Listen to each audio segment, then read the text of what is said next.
ನೀವೇನಾದ್ರೂ ಇನ್ಸ್ಟಾಗ್ರಾಮ್ ಚಾಟಲ್ಲಿ private messages, photos, videos ಕಳಿಸ್ತಾ ಇದ್ದೀರಾ ಅಂದರೆ ಇವಾಗಲೇ ಸ್ಟಾಪ್ ಮಾಡಿಬಿಡಿ. ಯಾಕೆ ಅಂದರೆ ಮೆಟಾದವರು ಅಫಿಷಿಯಲಿ ಕನ್ಫರ್ಮ್ ಮಾಡಿದ್ದಾರೆ.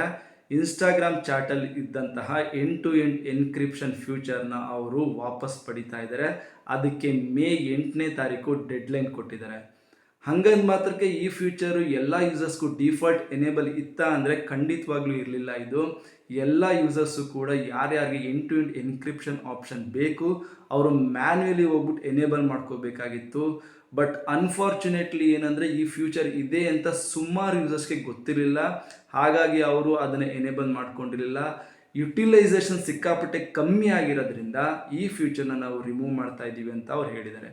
ಹಾಗಾಗಿ ನೀವೇನಾದ್ರೂ ಪ್ರೈವೇಟ್ ಮೆಸೇಜಸ್ಗೆ ಜಾಸ್ತಿ ಒತ್ತು ಕೊಡೋದಾದರೆ ವಾಟ್ಸಪ್ನ ಯೂಸ್ ಮಾಡಿ ಅಂತ ಕೂಡ ಹೇಳಿದ್ದಾರೆ. ಸೊ ಹಾಗಾಗಿ ನನ್ನದೊಂದು ಸಲಹೆ ಏನಂದರೆ ನೀವೇನಾದ್ರೂ ಪ್ರೈವೇಟ್ ಮೆಸೇಜಸ್ ಮಾಡ್ತೀವಿ ಅಂದರೆ ದಯವಿಟ್ಟು ವಾಟ್ಸಪ್ನ ಯೂಸ್ ಮಾಡಿ. ಯಾಕೆ ಅದು ಡಿಫಾಲ್ಟ್ ಎನೇಬಲ್ ಆಗಿರುತ್ತೆ ಎಂಡ್ ಟು ಎಂಡ್ ಎನ್ಕ್ರಿಪ್ಷನ್ನು. ಅದನ್ನು ಬಿಟ್ಟು ನೀವೇನಾದ್ರೂ ಇನ್ಸ್ಟಾಗ್ರಾಮಲ್ಲಿ ಏನಾದ್ರೂ ಚಾಟಿಂಗ್ ಮಾಡ್ತು ಅಂದರೆ ಆ ಡೇಟಾನ ಮೆಟಾದವರು ಕ್ಯಾಪ್ಚರ್ ಮಾಡ್ತಕ್ಕಂಥ ಸಾಧ್ಯತೆ ಜಾಸ್ತಿ ಇರುತ್ತೆ. ಜಾಸ್ತಿ ಅನ್ನೋದಕ್ಕಿಂತ ಮಾಡ್ತಾರೆ ಅಂತ ಕೂಡ ಹೇಳ್ಬೋದು. ಸೊ ಹಾಗಾಗಿ ಇನ್ಮೇಲಿಂದ ತುಂಬ ಕೇರ್ಫುಲ್ ಆಗಿರಿ ನೀವೇನಾದ್ರೂ ಇನ್ಸ್ಟಾಗ್ರಾಮ್ ಚಾಟ್ನ ಬಳಸ್ತಾ ಇದ್ದೀರಾ ಅಂತ ಅಂದರೆ.